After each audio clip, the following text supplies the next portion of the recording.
Hello,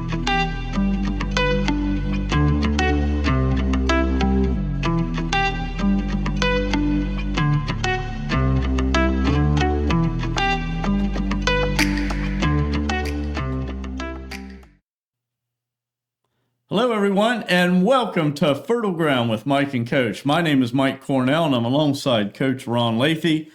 Why does God require and want our best?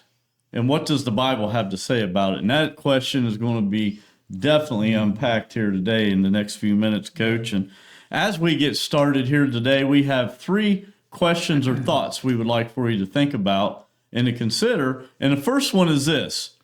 Why do people often struggle to feel God's presence? And this is a really good spot for your note taker to grab a pen, grab a piece of paper, grab your Bible, and follow right along with us here today. Second of all, what is our acceptable sacrifice to God? And then finally, instruments in worship today, yes or no? Can't wait to get to that one, Coach. That will be a lively discussion, I'm sure. And today we continue with the International Sunday School series that we follow from week to week. And Coach, here we go. Last week, the title of our study was David's Sacrifice, and we were actually in the book of 1 Chronicles. This week, the title of our study is Solomon Dedicates the Temple, kind of a continuation of last week's lesson, Coach. And it's going to be taken from 2 Chronicles chapter 7, looking at verses 1 through 7. And then skipping over to verse 11. And Coach, could you just kind of set the stage here as we look at this very important event in the history of the nation of Israel? Yeah, this is a time that there's been a transition. Of course, King David, who's, Israel looks out as their greatest king ever. And one of the things that King David wanted to do was actually build a temple for God. And he said he looked out off his balcony and he just thought that God has nowhere to call his home here. They had the makeshift curtains that they used to worship in with the tabernacle, but David was bothered about it, and he wanted to make sure that God had a legitimate place that he could be honored and worshipped.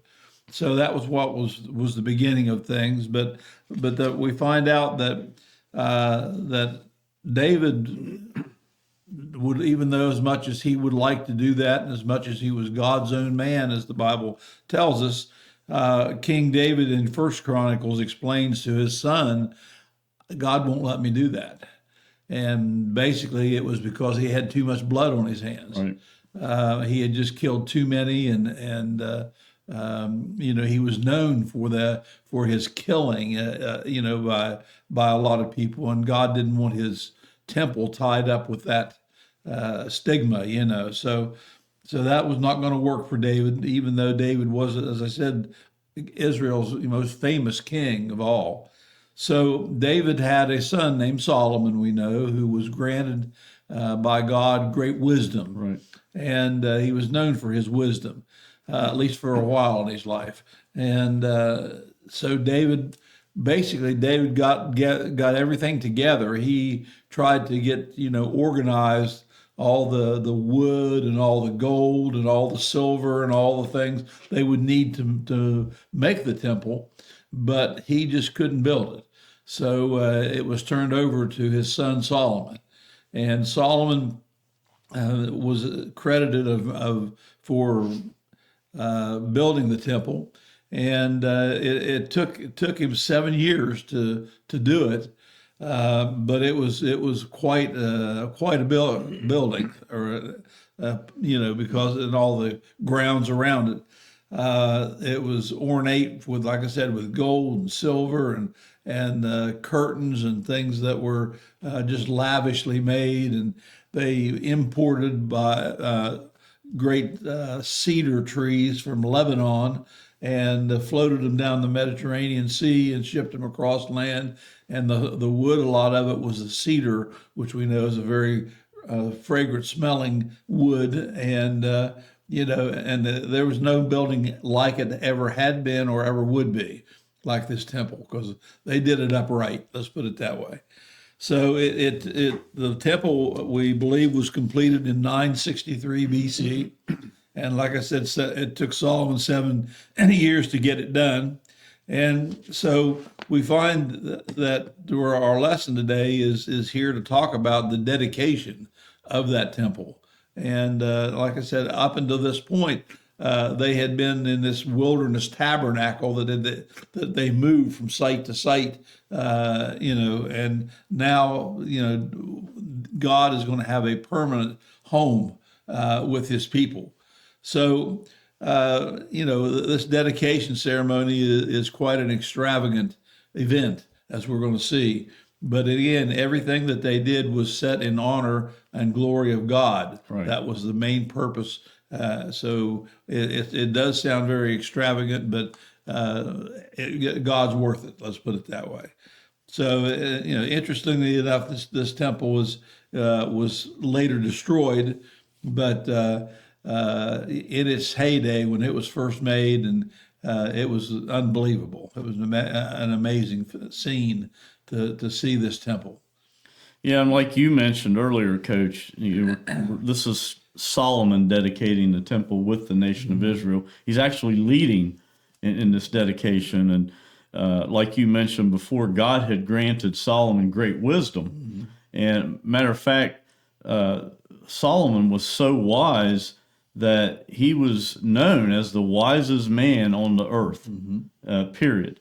And leaders would come from all over the world to come and meet with him, right, to seek just to be around him. Right. Not only to hear what he had to say, but just to kind of be associated with him. And, this dedication that we're getting ready to look at here is a very special event in the nation of Israel, like we mentioned earlier.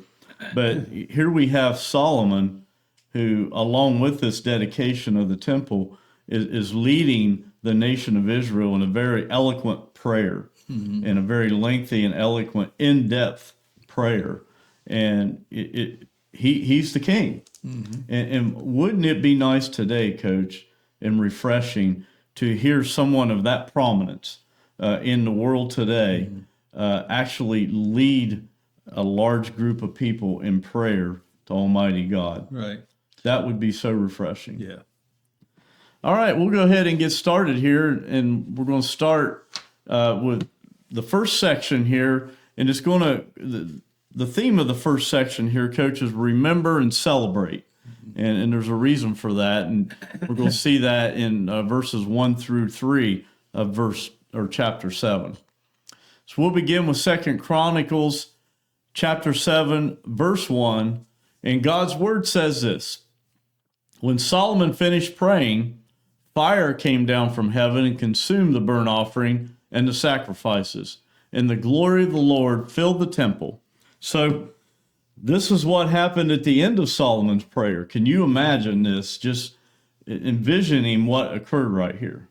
Yeah, and as you said, it was a relatively lengthy prayer that Solomon had to God. But, one of the things about our lesson today, people need to look at what's under the surface going on here and why it's going on the way that it is.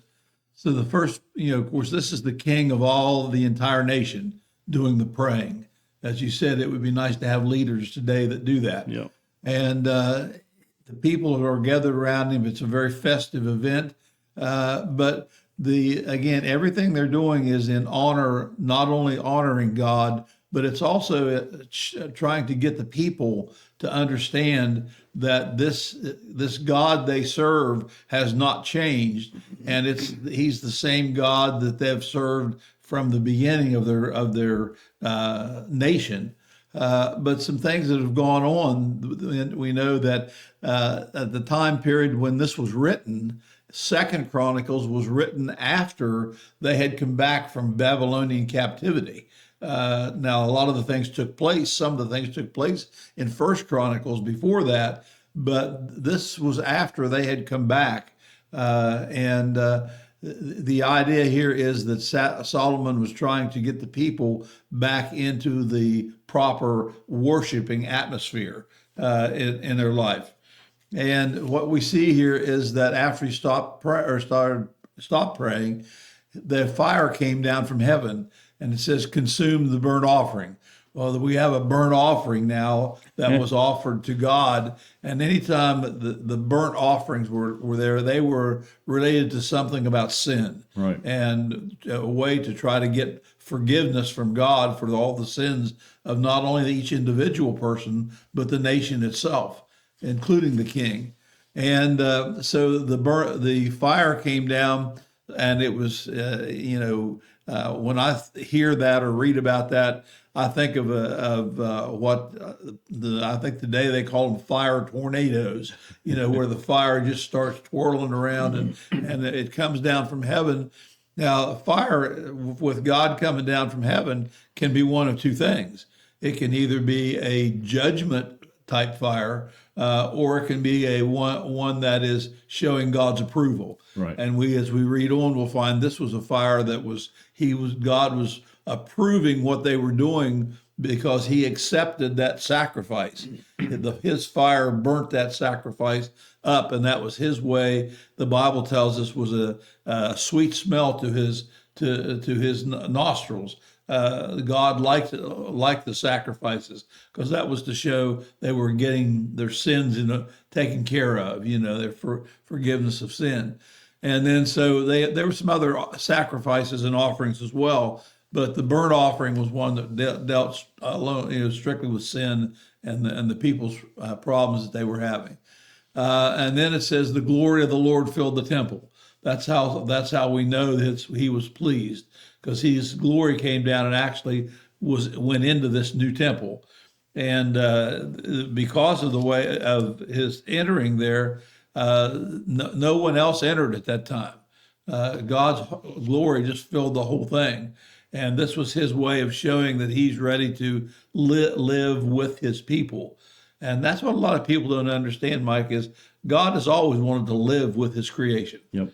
Yep. And this is his way of showing the people that that's why he's here. That's what he wants done.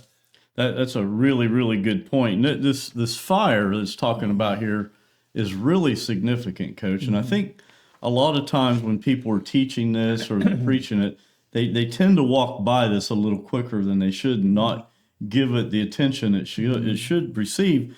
Because this fire, first of all, this was a consuming fire. Right. None of these, whatever this fire touched, you weren't going to eat it because there was nothing left. Nothing left but ash. But this fire, like you mentioned earlier, represented God's approval of what was happening here. So, this means that the judgment of God has fallen upon sin. That's basically what it means. So look at 2 or 3 things here you can look at. God does not accept the temple here because it was beautiful. No. That's the first thing. Second of all, God doesn't accept the temple because they have dedicated a lot of resources to it. They spent a lot of money on it, however you want to term it. He doesn't accept it because of that. God's approval was because of the faithful prayer and worship of the Israelites. Right. That's why this event in this temple received his approval. And here's what's really cool about this. And no other place, no other nation has ever seen the visible presence of God, right, other than the nation of Israel. And this was one of them, right here. And here's the other piece of this. This is how significant this fire was, Coach. This fire that ignited here was kept lit all the way for years and years, and this very fire that God lit for them was kept alive for many, many years and was not extinguished until they were taken captive into Babylon. Yeah. That's the significance of this fire. Yeah. All right, and that takes us to our first question here, Coach, and that is, these people, the nation of Israel, were now experiencing the presence of Almighty God. They weren't just experiencing it spiritually, they were experiencing it physically. Right. I mean, they were seeing it. Right.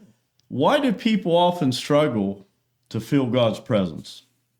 Well, first of all, And just as what we're talking about here, a lot of people don't get really close to God and feel His presence because of the sin in their lives. We all struggle, we all make mistakes. We don't live perfect lives here, and if we have sin in our lives, that is a hindrance of not only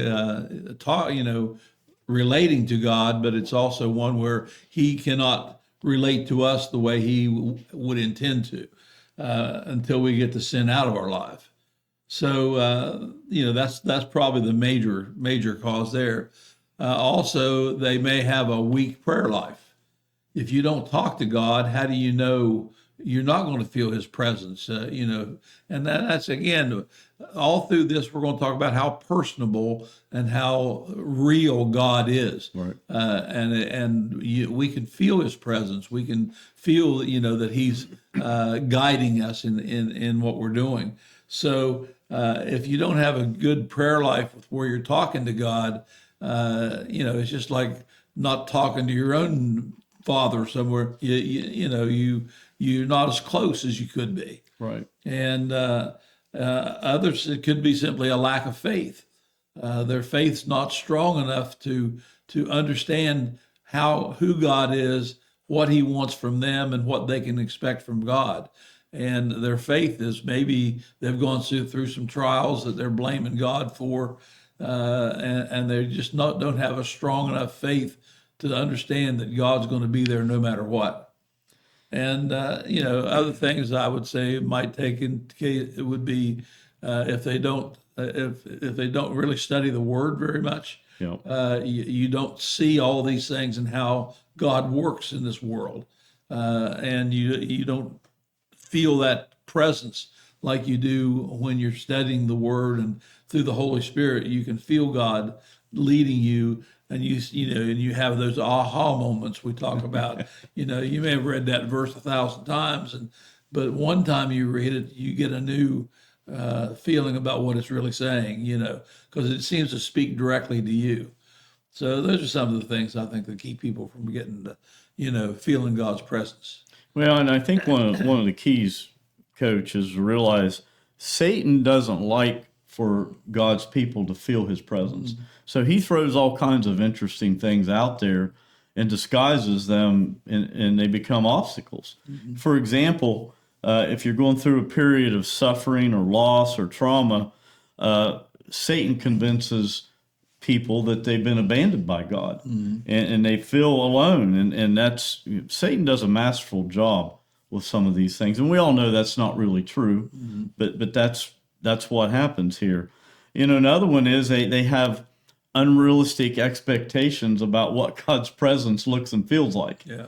They read all these supernatural events that occur in different things, and they don't realize, well, God's presence is with you all day, every day when you're a Christian.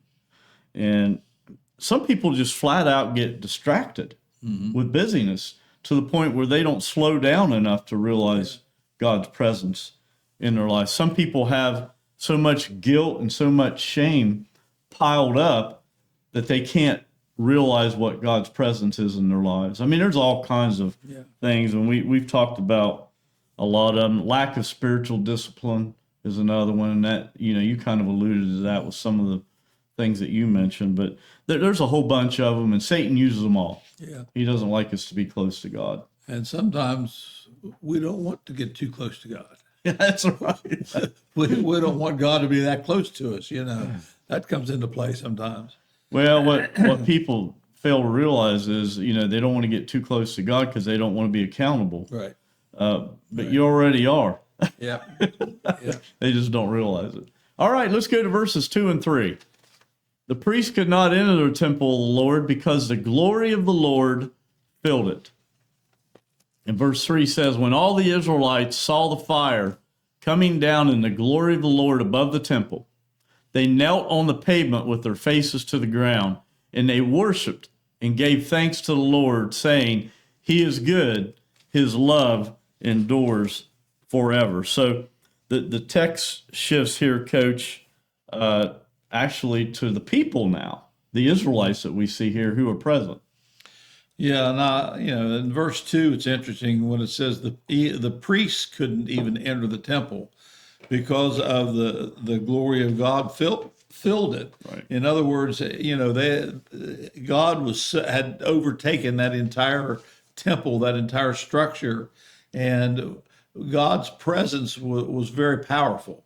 And the priests were either not permitted to go in, and God didn't want them to come in at that point, or just simply they were so much in awe that they couldn't understand about going in. They knew from their own law that that no one was to ever see God, and but just the fact that His presence was there and in as close to in person as they had ever seen or ever heard of, it kept them from even entering the temple. I think part of it was fear, So, and then but the other people, all the other Israelites, then bowed down and worshiped God, and you see how sincere the whole nation was. Everybody there was bowing to God, and again, the reason they were bowing is not because out of fear. The reason they were bowing is because, as that last part says, because they know He's good, and His love does endure forever. That's the thing that they knew. So they were just so thankful that they had a God that they could come to, and it was not a God that was going to turn on them. If anybody got moved away from God, it was the people. It wasn't God moving away from them. Yeah, and you look at this, Coach, there's a lot not going on here that I think is interesting. This is a miraculous event. Mm-hmm. You think about, if you're a human being, you see something like the fire come down from heaven and consume these offerings, right. These sacrifices have been placed there. First of all, they weren't surprised. It doesn't say anywhere here that they were surprised by what they saw. Yeah. And second of all, they didn't run. Right. They stayed right there. And that's exactly right. So it kind of implies they anticipated God's presence. They might not have known what it looked like or what was about to happen, but when it did occur, they weren't afraid. Mm-hmm. Because when you think about it, when one might think that a consuming fire shooting down from heaven like this would make them more aware of God's power and His judgment, mm-hmm. where really here it allowed them to focus on His goodness and His mercy, and we know that by the way they reacted. Right. It says they went face down on the pavement. Right. So they began an act of worship when that happened. So here we are shown the perfect response to God's presence, which is worship. Yeah, and we too, Mike, we don't want to miss the fact that this is a way which was so important for God throughout the Bible. This temple was not only being dedicated, but it was being consecrated to Him. It was being devoted to Him, and it was, as His dwelling place here on earth. So just like when we saw them have to consecrate and to purify all the things of the tabernacle. They had to do all that for this temple too, because again, this is where God is going to reside. So, he can't come into any place that's not holy. Well, and you look at this too, Coach, the people who were present, the nation of Israel, all those that were there, they experienced God's presence with them firsthand. And think about this for a second. Their lives would have been changed forever right then because of God's presence with them. And how many times do we experience God's presence, and does it truly change our life forever when it happens? It should. Yeah. We should allow that experience to change our lives forever, because experiencing God's presence is a great thing. It really is. The nation of Israel is getting it firsthand here. Right. Yeah. All right, and that takes us to our next section, and now we're going to see, this has happened. This was a great event. They've seen it happen firsthand. Now we're going to see an extravagant celebration here in verses 4 through 7. In verse 4, then the king and all the people offered sacrifices before the Lord. So the sacrifices that followed, Coach, are a little bit different now from what we just saw from the fire that came down, because there wasn't anything left. Yeah, yeah. And and it's not only the king, it says, but all the people offered their sacrifices too. That's the individual part, because God, to get your sins redeemed or forgiven, it's an individual process. The priest could do that for the nation, or the priest could do that for his family, but individually, each person, each family had to bring their sins to God and ask for forgiveness, and you do the sacrificing, which temporarily covered those sins. So they offered their sacrifices, and they it just shows that how amazed they were. And they were in I think a position where almost a out of body experience type in the presence of God. So unlike anything that they'd ever seen before. So we see here that the sacrifices, there are different kinds. I think there's three that are mentioned. One is, of course, the blood sacrifice, the sin sacrifice, and there were a couple others that were in there too. So these are different sacrifices that God asked them to give at different times. So one was like a grain sacrifice, which represented food for the people and food for the nation. And so the other thing, this was happening right at a time of right before the Feast of Tabernacles. This was all taking place. So those are one of the 3 days that the people had to come to Jerusalem to worship God anyway. So all this was taking place, there at this one time. And like you said, there was no other event like it. It was just something that would be one of those that you'd never forget. Well, when you look at this event, Coach, and the significance of it and the size of it, and we'll talk more about that here in the upcoming verses, there would have been a tremendous amount of preparation involved to get ready for this. And preparation for the people who are actually conducting the service, and the actual sacrifices, getting ready for everything, making sure that everything was in its proper place and in its proper order. And here's what's really neat about this, and this kind of glosses over this a little bit. It says the people offered sacrifices before the Lord. Mm-hmm. Well, the people were required to bring their very best. Right. And you and I've studied that many times over the years. Whenever the Jewish people sacrificed, they didn't bring their scraps. They brought their very, very best. Right. And not only did they bring their very, very best, but it was inspected by the priest before they would allow that to be sacrificed. And because they wanted God to have the very best. And you have to wonder why. And the reason is because God gave us his very best. Exactly. And these folks had yet to see what God's very best was. They thought they saw it on this day. Mm-hmm. But fortunately, we get to experience God's very best through his son, Jesus Christ. Right, exactly. And that takes us to verse 5. And King Solomon offered a sacrifice, now listen to these numbers, Coach, of 22,000 head of cattle and 120,000 sheep and goats. So the king and all the people dedicated the temple to God. So the number of animals would have fed many thousands of people here. Yeah. And you can tell there were no animal rights groups back then. Yeah, that's right. So the idea here is that, and again, we don't want to miss the fact that now, why would God want why would they sacrifice that many animals? Well, again, as we've talked many times, sin is not something that's taken lightly. by God or his people. Right. They realize that, first of all, whenever the sins are atoned for, it takes blood to do it.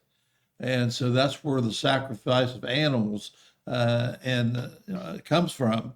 The idea that if you sin against God, then it takes blood to redeem that sin or to forgive that sin. So, and that started clear back in the Garden of Eden. So it is a very somber type of time, and as you said, these numbers of animals that they sacrificed are just amazing.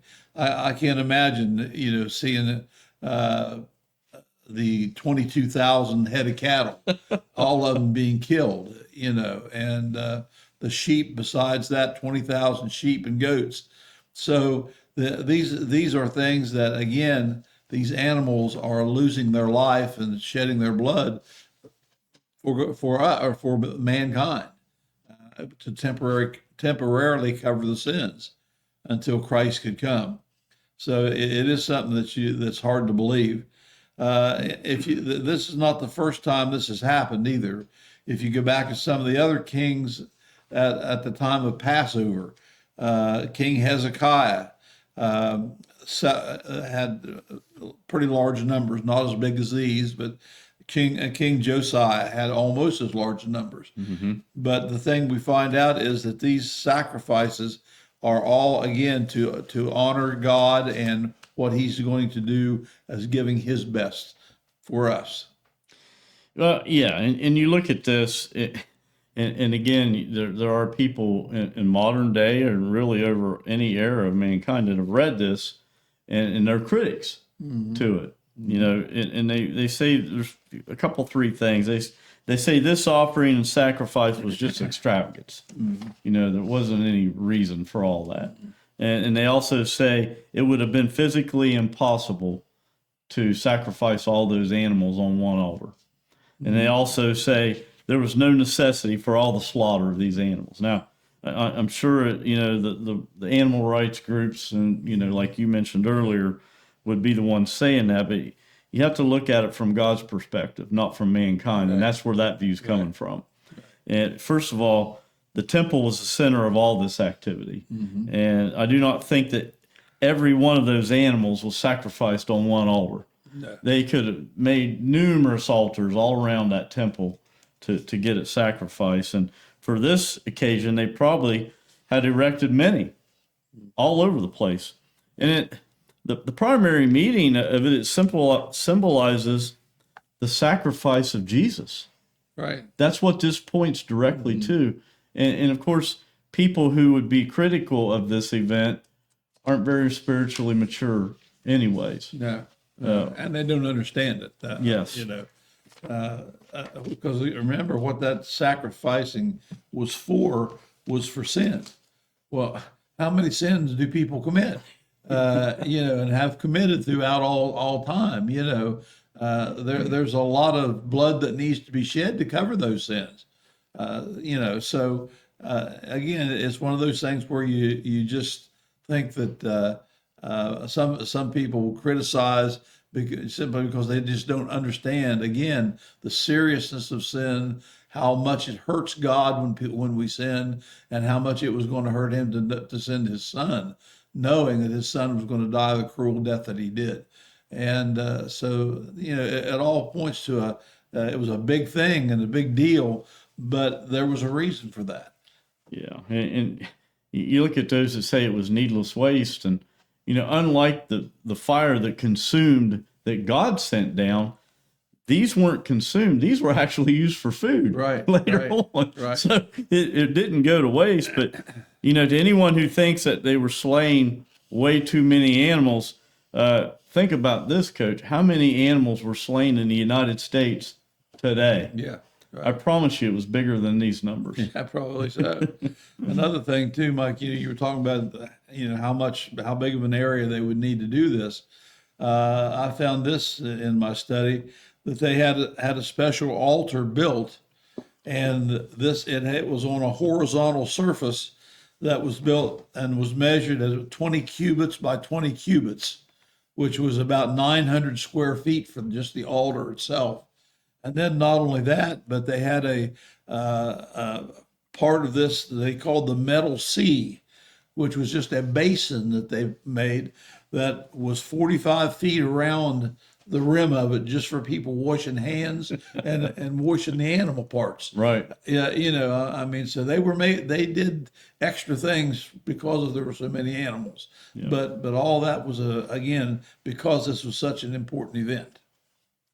And that takes us to our next question, Coach, and that is, this sacrifice, this entire event was acceptable to God, and we know it was because his presence was known and seen right there with the people. What is our acceptable sacrifice to God today? Well, thank goodness to God we don't have to sacrifice 25,000 animals. That's right. But no, it's a little different time, a little different way that things go today. But what can you offer to God is basically how you have to look at it.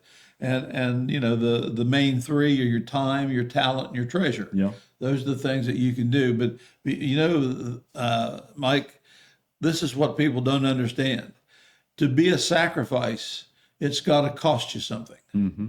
If you are just given, you got $20 left out of something, and that'll be my sacrifice for the church offering. If you got thousands and thousands of dollars, $20 is not much of a sacrifice. So the idea in all these, whether it's your time and your talent, your treasure, is the fact that it's got to be something that it does cost something from you. It's something that's going to discomfort you in some way. And, and a lot of people don't realize that because that's why you call it a sacrifice. It's something that requires you to give up something maybe that you were going to do, or that you maybe had some money set aside for, or something like that. But it's got to be, again, where it's a cost, because, again, nobody's put the cost in it that God put in it. And, that's the whole thing. We don't give God our leftovers. Right. We give, that's why I always wanted the best animal that you could sacrifice. It was new. You hate to give up the best animal you have, but that was what was required. Well, it was. Their very best is what was required. Right. And the thing about it is, Coach, if they didn't bring their very best, it was turned away by the priest. Right. So it was filtered out. But, you look at this question, and what is our acceptable sacrifice to God today? You have to go to Romans 12:1 to answer that question. Right. And Romans 12:1 says this: "Therefore, I urge you, brothers and sisters, in view of God's mercy, to offer your bodies as living sacrifices, holy and pleasing to God. This is your true and proper worship." That verse alone, Coach, really signifies what we should be about as far as offering sacrifices to God. And there's a lot of different ways, and you mentioned some of them that you could do that. Sacrifice of praise, praising God when you can, confessing his name when you can, just flat out doing what is good, as the way you go about your life, sharing with others the cause of Christ and the gospel of Jesus Christ. So there's a lot of different ways you can do it, but the bottom line is that we're to offer our bodies as living sacrifices. Right. Our entire being should, and there's nothing a better way to do that than to do it for somebody else. Yeah. That, it's not for you. It's when you do it for somebody else without any expectation of anything in return. That's the kind of sacrifice that God really, I think, smiles on. Yep. All right, let's go to verse 6. The priests took their positions, as did the Levites, with the Lord's musical instruments, which King David had made for praising the Lord, and which were used when he gave thanks, saying, "His love endures forever." Opposite the Levites, the priests blew their trumpets, and all the Israelites were standing.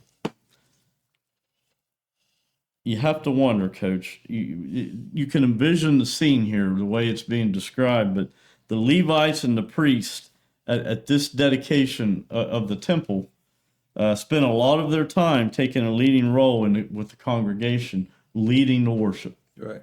And in that worship, we can very easily see that there was singing, there was music, there was prayers and everything. But they make specific mention of some of the musical instruments that were there. And we know, of course, that David played the musical instrument, the lyre, or whatever his instrument was. And so he was very accomplished. He played before King Saul, and it said it soothed Saul's moods, so he must have been pretty good at it. And then, of course, you have some different types of horns that they had the silver horns that they talked about then. Those were horns that was kind of announced something was coming. There was the shofars, which was the ram's horn, and then it also mentions here that the idea of having one source said that they had at least 14 different distinct musical instruments mentioned in the Bible. So those instruments are a big part of a worship service. Think about this, Coach. Think about how loud this would have been.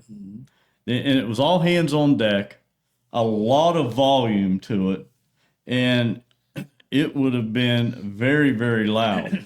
And, there are churches today that would not have approved of a worship service of that volume, right? That, have that much noise.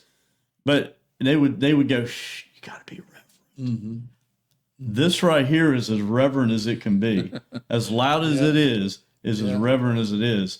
And, it's just like our praise band sometimes gets loud and should. That's as reverent as it can be, too. It has to do with being respectful of God. And that's what's really neat about this right here. Some of these worship services that we have read about that David had kind of are like this one. I mean, they were loud. You could hear them for miles. Right. And they should be loud, Mike, because it should be a happy situation. That's right. That's what. And it's hard to be happy without music like that in a worship service. Yeah, the volume of the music doesn't mean it's not reverent. Matter of fact, it may even be more reverent, right? Because it's making a joyful noise to the Lord. All right, and that takes us to the big question of the day, Coach. Instruments in worship today, yes or no? Absolutely. That's not an option. No, it's just a matter of, but and I know people know this, but just to show you how deceiving Satan can be, there's probably not many other things that have caused trouble in the church more than music. Yep. And the reason is simply because somebody gets a burn under their saddle that they don't like a certain kind of music, or they don't like I have seen people literally get up and leave when they saw somebody step up and start to play drums in a praise band. They just don't think there should be drums and I've literally seen that in church. People just got up and left. That's where, they need to go back and read through our verses today to realize that even God has created these things to be used in the form of worship. And I can't imagine having a service without the instruments, whether you're talking about like praise band instruments or the organ, the piano, whatever. And because if a lot of churches, the bigger churches have full orchestras. Sure. And I tell you, the music is just beautiful. And there's not much more that goes on that can really make you feel upbeat and start worshipful than good music as part of it. So absolutely, we need instruments in the church. So. Well, we do, and part of our production team here at Fertile Ground, it is a big part of our worship experience in our own church that you and I attend. Yeah.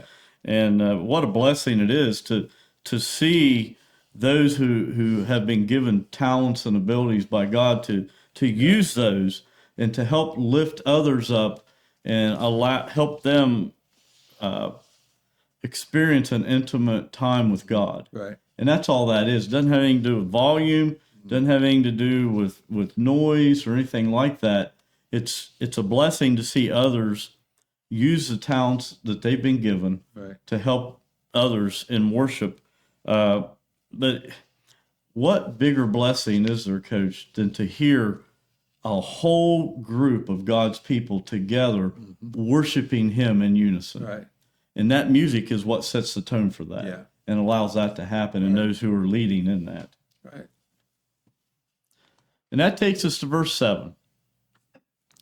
Solomon consecrated the middle part of the courtyard in front of the temple of the Lord, and there he offered burnt offerings and the fat of the fellowship offerings, because the bronze altar he had made could not hold the burnt offerings, the grain offerings, and the fat offerings, the fat portions. So this horizontal surface, Coach, and I think you described this. It, it's like 900 square feet or so. Couldn't hold it all, but it was big in and of itself. Right, but it just kind of spilled over. There were so many animals that they sacrificed, and so I guess what you just call an overflow altar was built there, and like I said, it had that big metal thing, a basin of water that was huge. Also, they estimated that it would hold close to 10,000 gallons of water. And the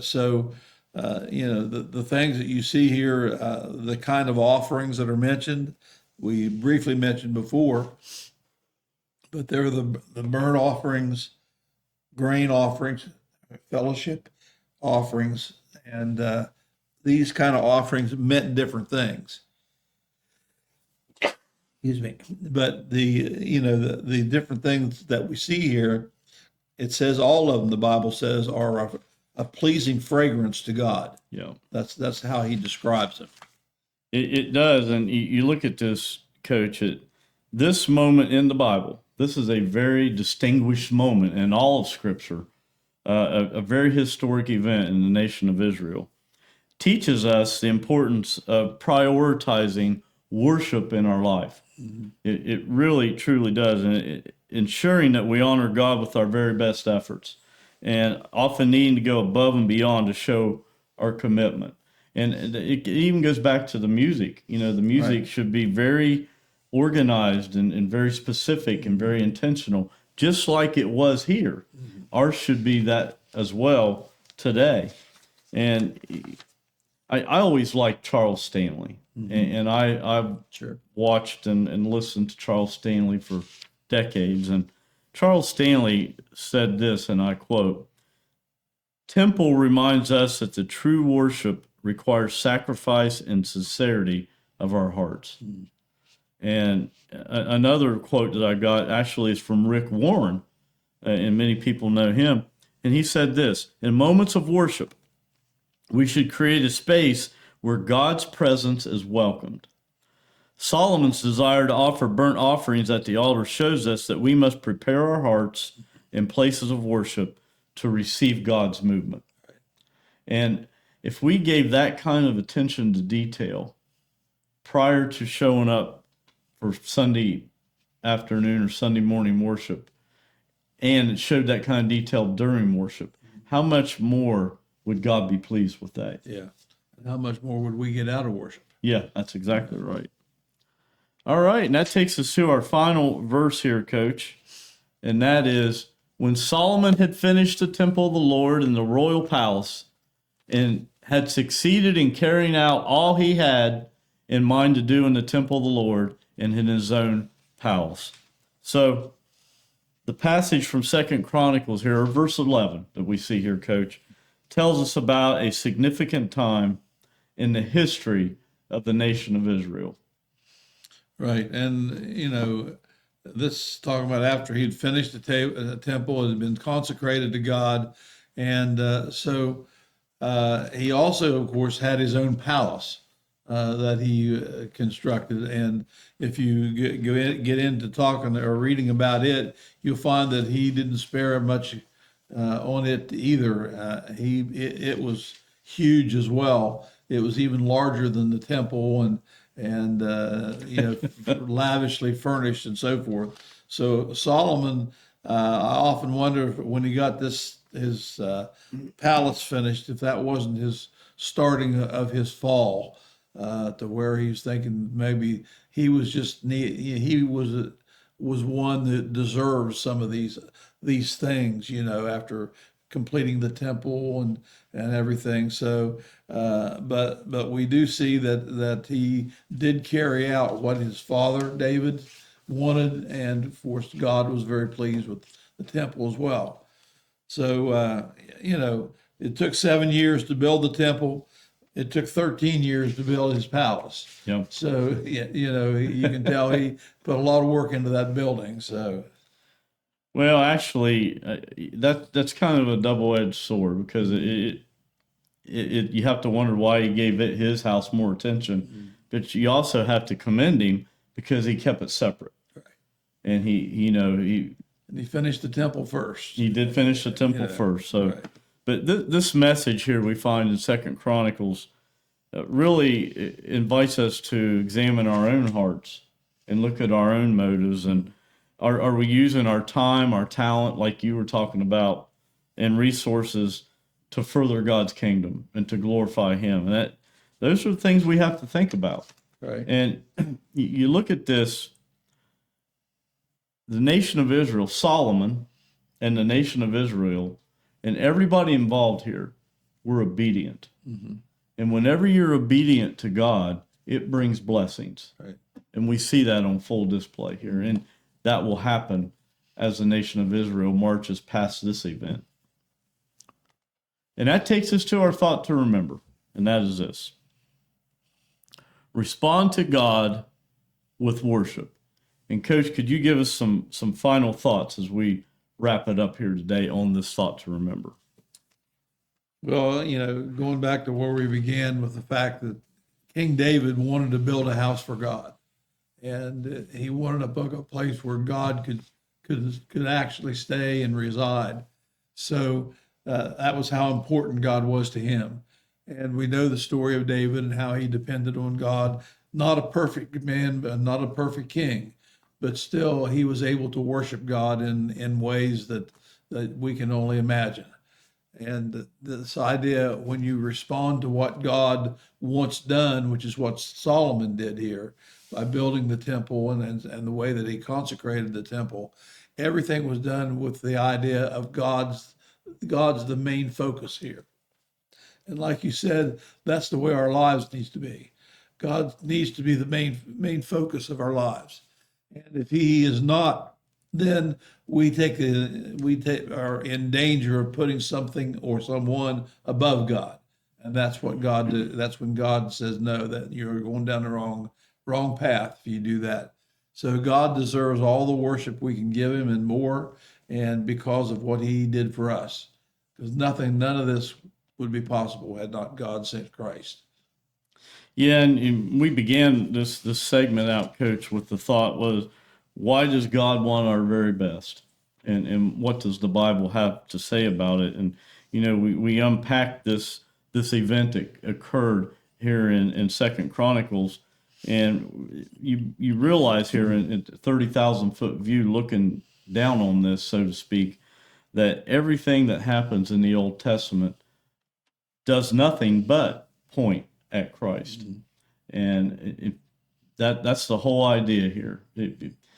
For one to know Christ. Right. And, all the Old Testament does is, like you and I have talked about it, is to reveal mankind's need for a Savior. Mm-hmm.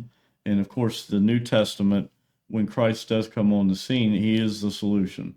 And if you have any questions about that, we would love to hear from you. This is Pine Grove Baptist Church in Parkersburg, West Virginia, and you should see the contact information on the screen. For those of you who watch week to week, maybe this is your very first time.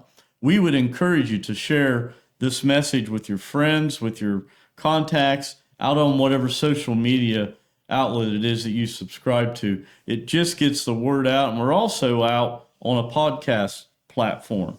We thank each one of you for watching week to week and listening week to week. We don't take it for granted, and we do see it as a very, very dear privilege.